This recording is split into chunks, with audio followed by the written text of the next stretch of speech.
Hello class warriors, welcome to the class. और जैसा कि आप लोग देख पा रहे हैं, आज की क्लास किस पे है? फिगर ऑफ स्पीच में। Although it is a very common topic but very significant and important in CLAT exam. So these questions can help you actually score more because अगर आपका कॉन्सेप्ट सही है तो ये क्वेश्चंस कभी गलत होने ही नहीं है, राइट? तो अब अगर आगे चलते हैं, देखते हैं फिगर ऑफ स्पीचेस है क्या। तो इसमें क्या है? Language used in a non literal way adds depth, vividness and emphasis. मतलब क्या है? जैसे जब एक शेफ खाना बनाता है और उसमें कई तरीके के मसाले नमक डालता है जिससे उसका अरोमा और टेस्ट दोनों इन्हांस होता है। आप शादी में गए हैं, आपने देखा कि ब्राइड है, बहुत प्यारे तरीके से डिफाइन तरीके से concealer, highlighter, jewellery and everything that she is looking very beautiful. In the same way a writer और an author uses these figure of speech to actually enhance, emphasize, put deeper vividness and meaning to his writing। ठीक है, तो जैसे मसालों से खाने में स्वाद आता है, फिगर्स ऑफ स्पीच से हमारे लैंग्वेज में स्वाद आता है। कई बार आपने देखा गाने, आप गाने सुनते हैं, it hits you in really different frequency. क्यों? हम नॉर्मली भी वो बात बोलते हैं, आपको मजा नहीं आता, लेकिन आप गाने पे, अरिजीत सिंह के गाने हैं या कोई कव्वाली है, आप उसमें एकदम ऐसे खो जाते हैं कि आप अलग ही टैंजेंट में, मेडिटेटिव स्टेट पे चले जाते हैं। वो उन्हीं फिगर्स ऑफ स्पीच का कमाल है, जादू है। तो आगे आके देखते हैं क्या। तो मैंने फिगर्स ऑफ स्पीच को कुछ ग्रुप्स में डिवाइड किया है। पहला है हमारा कंपैरिजन एंड एट्रीब्यूट्स, जिसमें आप देख सकते हैं simile, metaphor, personification and hyperbole. ठीक है, तो पहला है हमारा सिमिली। हम जानते हैं जब हम कंपैरिजन करते हैं लाइक और एज का यूज करके, तो कौन सा फिगर ऑफ स्पीच यूज होता है? सिमिली। ये घर में हम दिन भर, क्लास में, घर में, ऑल द टाइम हम इसका इस्तेमाल करते रहते हैं, right? Example, the old man's hands were as rough as sandpaper. ठीक है, या आप अपने दोस्त को बोल रहे हैं तू गधों जैसा काम क्यों करता है, तो you are comparing your friend to some गधा, राइट? अब आगे आते हैं metaphor. We are doing comparison but the comparison is more direct. हम ये नहीं बोल रहे हैं अपने दोस्त को कि तू गधों जैसा काम क्यों कर रहा है, we are directly addressing him as गधा, कि तू गधा है, ठीक है, पागल है। तो व्हाट वी आर डूइंग, हम डायरेक्ट कंपैरिजन कर रहे हैं विदाउट यूजिंग एज और लाइक। तब कौन सा फिगर ऑफ स्पीच हम इस्तेमाल कर रहे हैं? That is metaphor. Very good, moving on to the next slide. Personification.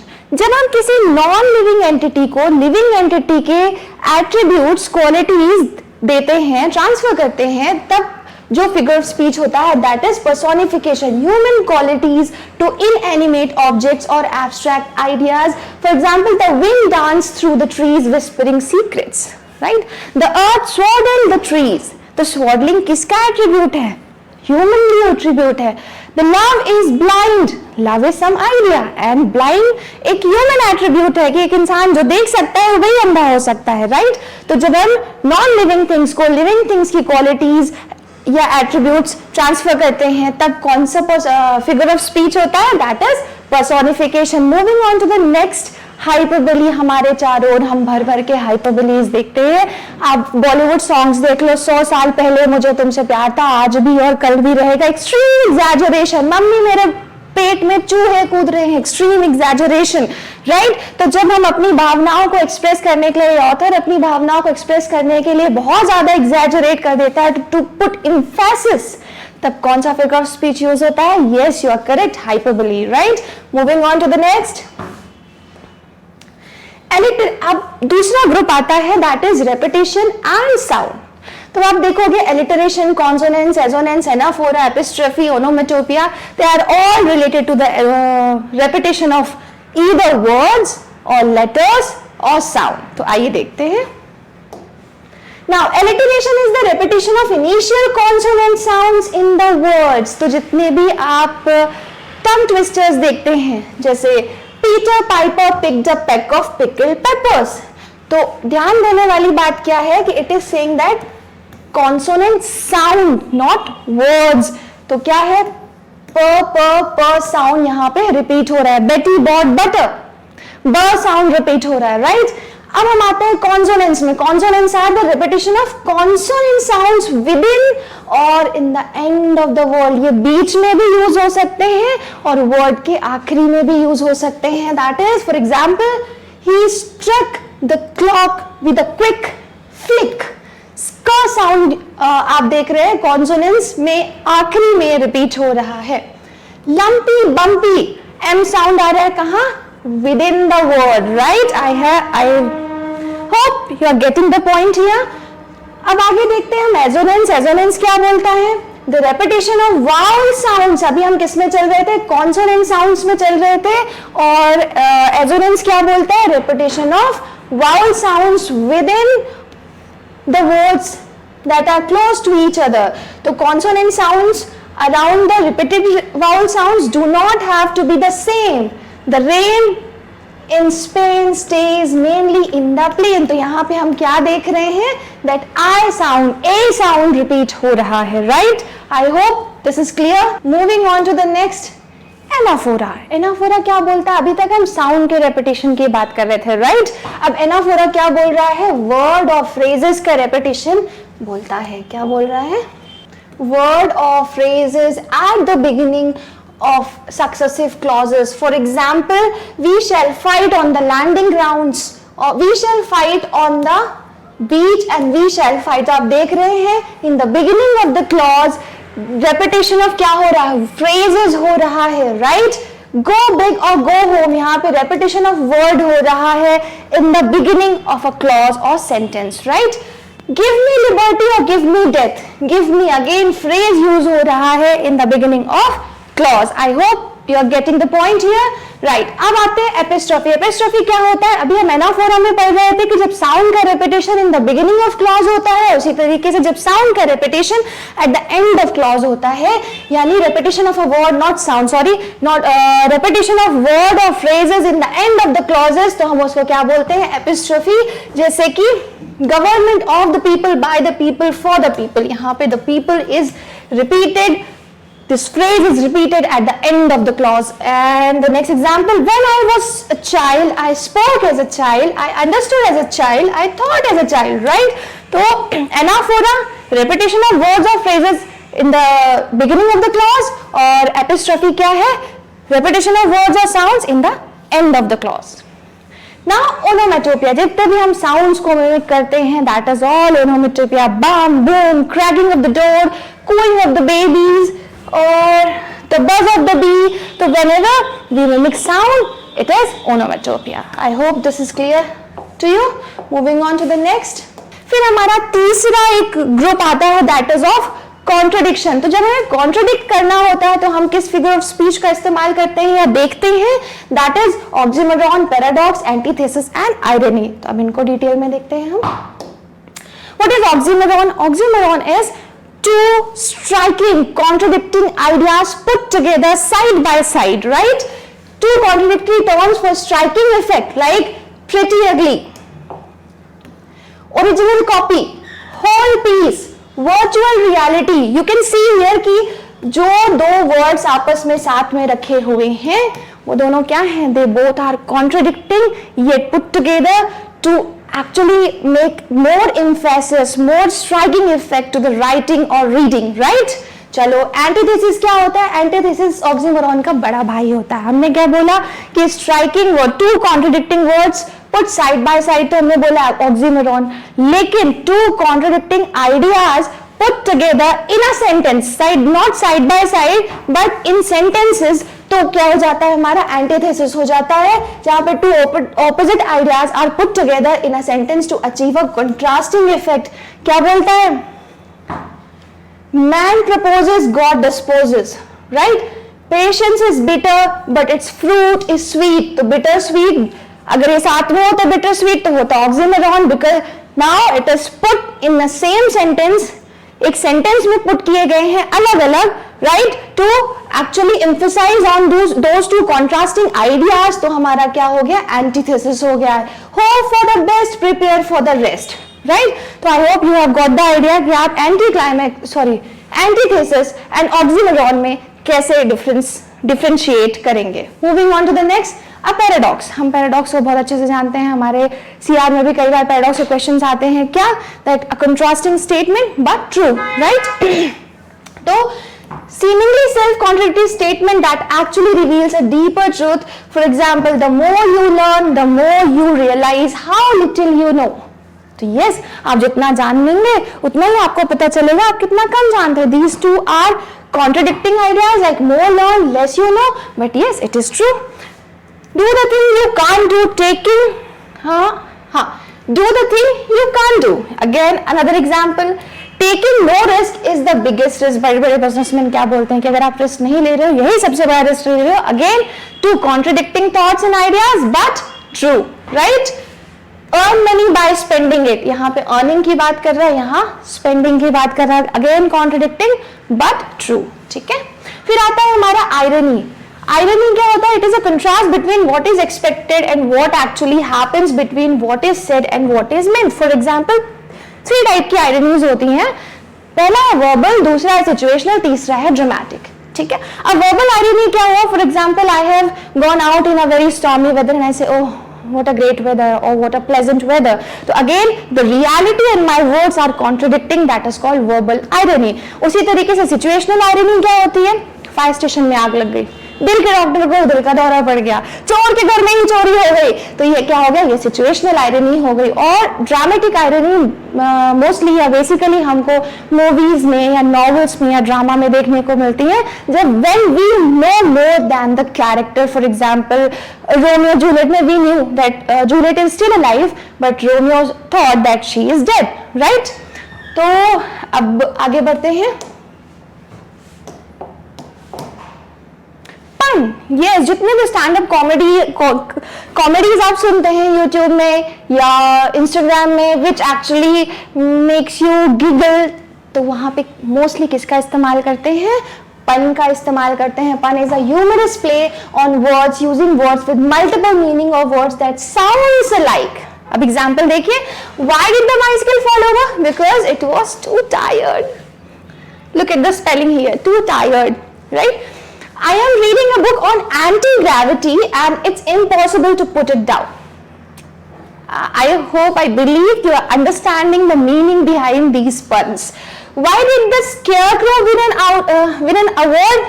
Because he was outstanding in his field, right? Humorous, isn't it?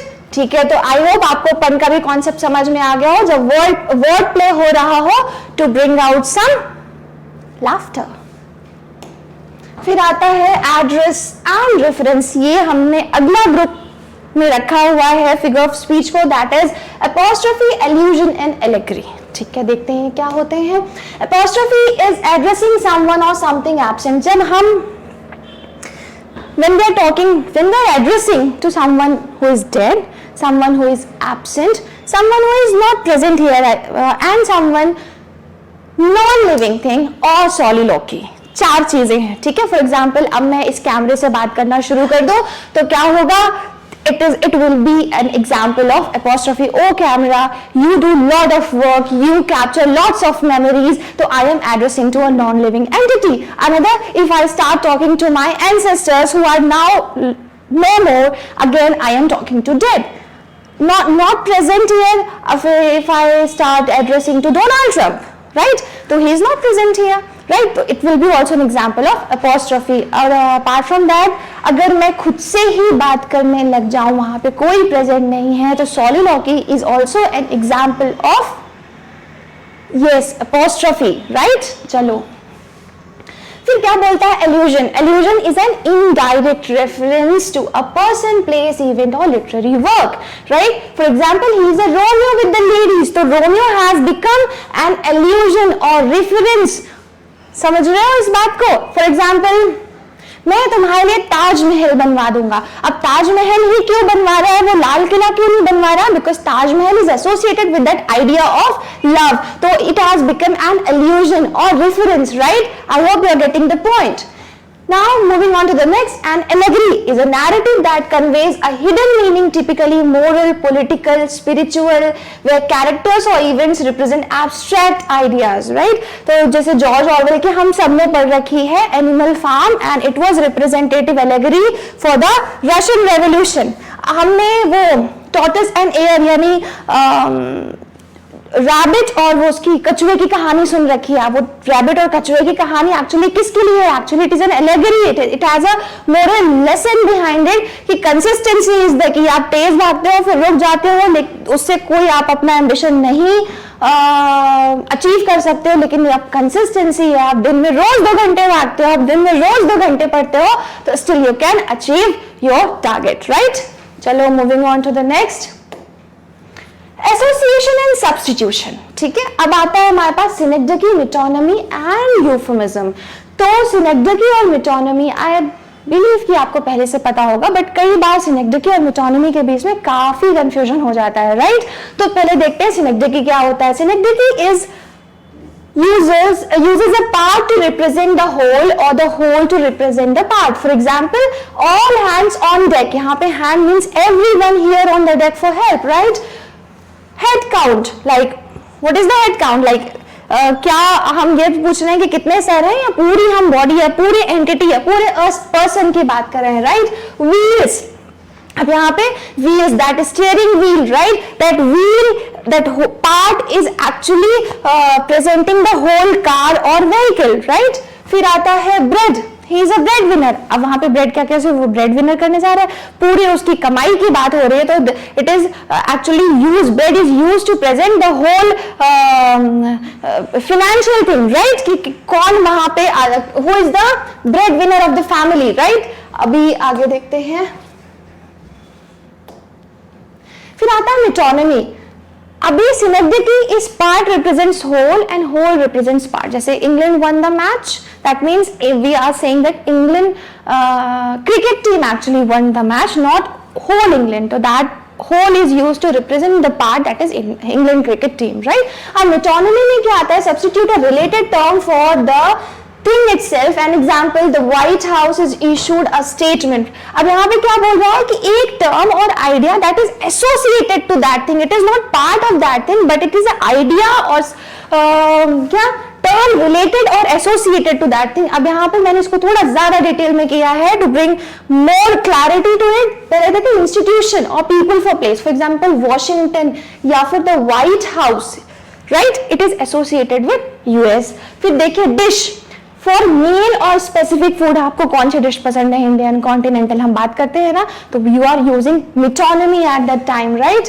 फिर आगे देखते हैं इंस्ट्रूमेंट, टूल और एक्शन। तो the press is used to actually represent for journalist और the news media. आप the press बोल करके खत्म कर जाते हैं, आप स्पेसिफिकली नहीं जाते, because this term is related और this idea is associated with this particular field. Attribute, symbol for person, concept. For example, we have got a meeting with the suits. Now suits here represents those business bureaucrats. अब आते हैं heart, brain, think from your brain, not from your heart, right? So again, it is an idea that brain is associated with intelligence, heart is associated with emotion, love, right? चलो, effect for cause for effect. तो sweat, grey hairs, तो sweat अब यहाँ पे सच में literal meaning थोड़ी ना है। स्वेट क्या है? For hard labour. Grey hairs तो फॉर ओल्ड एज और एक्सपीरियंस में, मोस्टली एक्सपीरियंस, राइट? तो now I believe you have got the idea and have a clear concept between synecdoche and metonymy, right? Moving on to the next. हाँ, इसको बहुत simple तरीके से रखा। Metonymy uses an associated word and synecdoche uses a part of something to represent the whole. I believe अब आपको समझ में आगा।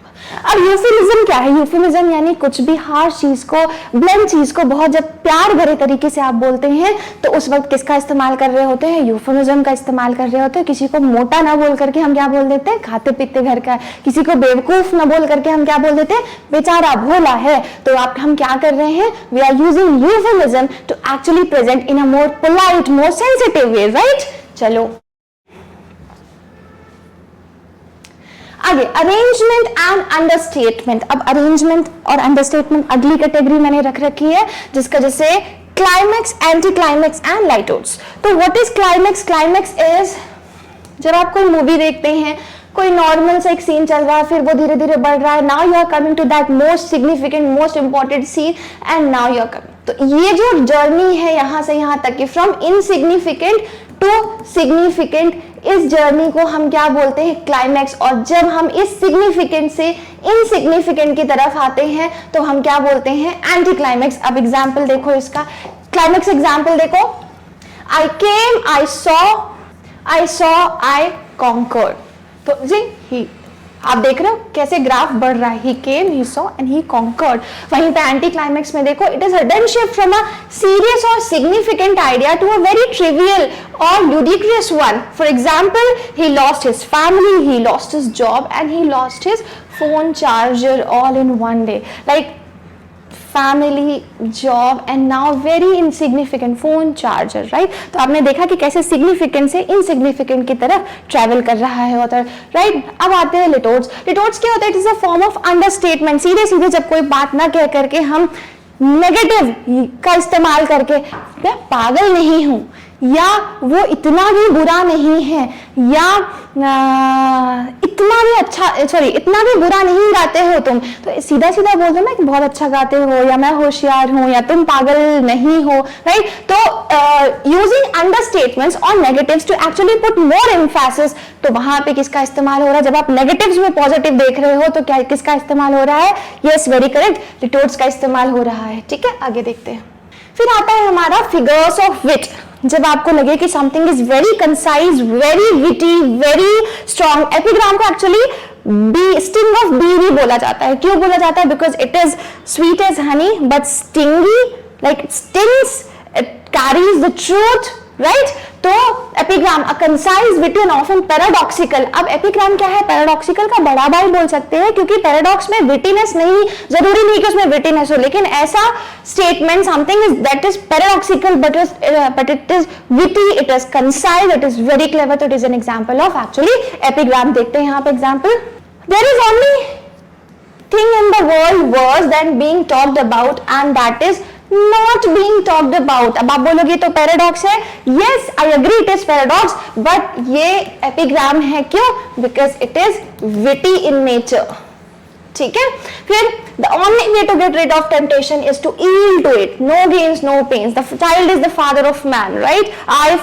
An eye for क्या, eye for an eye will make the whole world blind। तो these are actually witty statements और इसको हम बोलते हैं एपिग्राम। ठीक है, अब आगे देखते हैं। युग्मा, ये क्या बोलता है कि जब एक वर्ड में एक से अधिक मीनिंग अटैच कर दिए जाते हैं, that can be literal and figurative both, तब कौन सा फिगर ऑफ स्पीच यूज होता है? That is zeugma. That for example देखो, she broke his car and his heart. तो ये एक में लिटरल है, एक में फिगरेटिव है। He lost his wallet and his temper. You are free to execute your laws and your citizens। तो एक ही वर्ड का एक से अधिक मीनिंग जब उस पर ट्रांसफर किए जाते हैं, तब कौन सा फिगर ऑफ स्पीच यूज होता है? Yes, you are correct, that is युग्मा। Moving on to the next।